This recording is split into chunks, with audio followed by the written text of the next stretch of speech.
Welcome to Penrose Learning, where we make understanding easy. You start by making sure Snapchat is updated.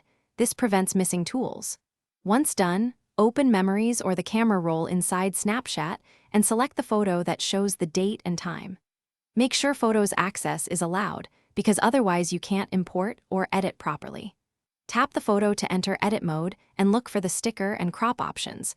Those are key controls you'll use first. Now proceed to remove overlays and prepare for finer edits. You'll remove overlays by tapping the sticker icon and selecting the timestamp sticker to delete it. This works when the time is a Snapchat-generated sticker.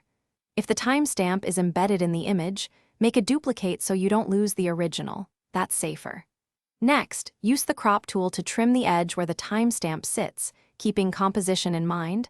Reducing canvas can hide timestamps without heavy retouching. Once cropped, inspect the area and choose between patching or exporting. You now patch remaining date/time artifacts with a healing or clone tool. Zoom in and use small strokes so textures match.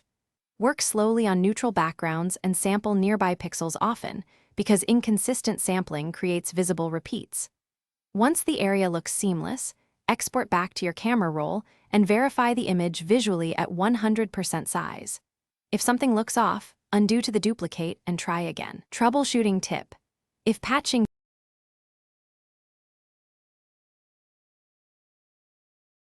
Thanks for watching. If this was helpful, leave a like and consider subscribing. See you next time.